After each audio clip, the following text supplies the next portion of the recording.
గలరు. ఒకవేళ నేను ఎవరైనా తీసుకెళ్ళి ఎందుకు కలవు అంటే నీకేం సంబంధం, వాళ్ళు కలవాలంటే నా దగ్గరికి వచ్చేస్తారు కదా అంటారు. ఆయన పర్సనల్ స్టాఫ్ ఉంటారు, అది మామూలు నడుస్తుంది.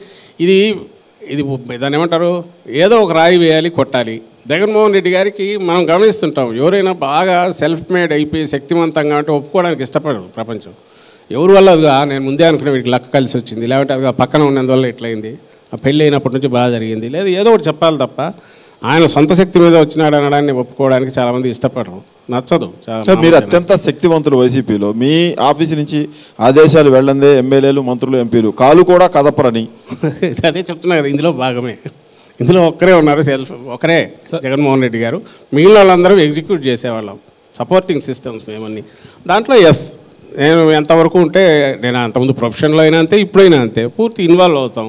ఇన్వాల్వ్ అయ్యి ఎక్కడైనా చిన్న ఇది ఉన్నా కూడా దాని గురించి ఎక్కువ చెప్తాం. నా చేతనైనంత నలుగురికి ఏదైనా సపోర్ట్ నిలబడడానికి చేస్తాను. ఆ ప్రాసెస్లో వచ్చేది ఏదైనా ఇమేజ్ వస్తే రావాలి తప్ప అదంతా ఆయన ఇచ్చిన దీనివల్ల, లేకపోతే అవకాశం నాకెట్లా వస్తుంది. జగన్ దగ్గర ఉన్న సాయిరెడ్డి, సుబ్బారెడ్డి, సజ్జల ఇలా ముగ్గురు మధ్య కూడా ఆధిపత్య పోరాటం ఉంటుందని, సజ్జలకి సాయిరెడ్డికి పడదు, సాయిరెడ్డికి సుబ్బారెడ్డికి పడదని. ఆధిపత్యానికి అవకాశం లేని చోట ఆధిపత్య పోరు ఎక్కడి నుంచి వస్తుంది? ఒకటి ఆయన ఒకరే నాయకుడు అన్నప్పుడు మా ఆధిపత్యం దేనికోసం కొట్లాడుకోవాలా? లేదా ఆయన ఒకరికి గౌరవం ఎక్కువ, ఒకరికి తక్కువ ఇస్తుంటే ఆ గౌరవం కోసం లేదా సార్, తేడా లేదా సార్?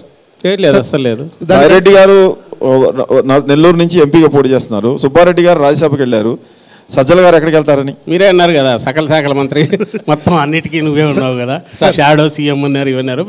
బాగానే ఉంది ఈ పొజిషన్.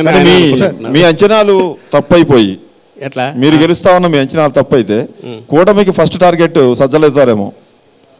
కూటమికి ఫస్ట్ టార్గెట్ పెట్టుకుంటారా వాళ్ళు? I don't think so. Lokesh red book లో మీ పేరు ఎవరన్నా, నా దగ్గర ఒక బ్లాక్ బుక్ ఉంది, నాకు చెప్పారు మీరు కూడా ఈ బ్లాక్ బుక్ చూపండి సార్ అని. చూపుతాను లేదు సార్ అన్న, నా దగ్గర ఒక బ్లాక్ బుక్ ఉంది. అసలు లోకేష్ అని ఉన్నాడా ఇప్పుడు? ఎక్కడ ఉన్నాడు, ఏం చేస్తున్నాడు? ఇంటి పక్కనే ఉన్నాడు సార్, బిజీగా ఉన్నాడు సార్. మంగళగిరిలో కూడా నామినేషన్ వేయడానికి కూడా రాలా. ఏమంటే అది ఎందుకో అచ్చిరాదు అన్నట్టు నేనన్నా, ప్రచారానికి కూడా రాకపోతే ఇంకా బాగుంటుంది, ఎందుకంటే అది కూడా అచ్చిరాదు ఆయనకు. ఆయన ఎన్నుకునే బాధ్యత జనం మీద పెట్టినాడు వాళ్ళ ఆయన అని అన్నాను. అంటే కీలకమైన విషయాల్లో సజ్జలే ముందుకు వస్తారు. చంద్రబాబు, లోకేష్, ఆ పార్టీలో ఉన్న కీలక నాయకులందరినీ కూడా మీరే అడ్రస్ చేస్తారు, వాళ్ళ విమర్శలు తిప్పికొడతారు. మీరు టార్గెట్ ఎందుకు కాకూడదు వాళ్ళకి? ఎందుకు అవుతారు? జగన్మోహన్ రెడ్డి గారు అంటే జగన్మోహన్ రెడ్డి గారి వల్ల రామకృష్ణారెడ్డి ఈ పొజిషన్లో ఉన్నారు తప్ప I'm not independent of that. కాబట్టి ఉంటే ఆయన మీద ఉంటుంది, అన్నీ ఆయనే కావాలి. ఆయనే జగన్మోహన్ రెడ్డి గారు నాయకుడు, ఆయనే పార్టీ, ఆయనే మొత్తం ఆయనే. అందులో ఇది ఇప్పుడు నాకు తెలియగలుగుతాను, నేషనల్ పార్టీలో వ్యక్తి లేకుండా ఉందా? ఇండియన్ కాంటెక్స్లో నేషనల్ పార్టీస్కే మోడీ లేకపోతే బీజేపీ లేదు. అంతకుముందు వాజ్పేయి ఉండేవాడు, తర్వాత ఇప్పుడు వచ్చాడు. ఇప్పుడు ఈయన మోడీ అయితే ఆల్ పర్వేడింగ్, ఆయన లేనిది అసలు బీజేపీ లేదనేది చెప్పింది.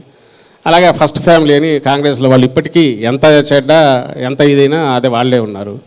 అలాంటిది ఇంక రీజనల్ పార్టీస్ వ్యక్తితో ఐడెంటిఫై కాకుండా అయితే ఉండవు. అయిన తర్వాత ఆ వ్యక్తి లక్షణాలు ఏముంటే అవే వస్తాయి. దాంట్లో that is a reality, you have to accept it. Sir, Congress party నేతలు మీ పార్టీకి కొత్త అబ్రివేషన్ ఇస్తున్నారు. వైఎస్ఆర్ అంటే వైవి సుబ్బారెడ్డి, తర్వాత సజ్జల రామకృష్ణారెడ్డి, సాయిరెడ్డి అన్నటువంటిది కొత్త అబ్రివేషన్ ఇస్తున్నారు.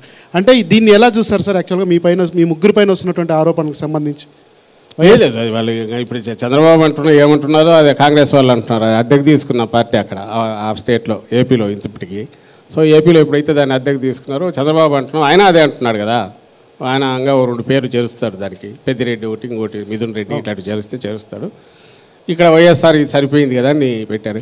ఇవి నాకు అర్థం కాదు ఏంటంటే, సీరియస్ పొలిటికల్ పార్టీ ఇలాంటి వాటితో కాలక్షేపం చేసి ఇదే రాజకీయం అనుకోవాలన్నా, ప్రజలకు సంబంధించిన విషయాలు మాట్లాడాలన్నా? మాకు సంబంధించినంత వరకు సీరియస్ అంశాలంటే ప్రజలకు సంబంధించినవి మాట్లాడాలి, అవే మాట్లాడాలి, ఇంకో దానికి పోకూడదు అనుకుంటాం. ఎందుకంటే ఉన్న స్పేస్ అంతా దీనికి పోతే వీటిని ఎప్పుడు అడ్రస్ చేయాలా, ప్రజలకు క్లారిటీ ఎప్పుడు ఇవ్వాలా, వాళ్ళు ఎప్పుడు అర్థం చేసుకోవాలా? అందుకోసమే జగన్మోహన్ రెడ్డి గారు ఇలాంటి ఫ్రివలస్ వీటి మీద ఆయన ఎప్పుడు మాట్లాడే ప్రయత్నం చేయరు.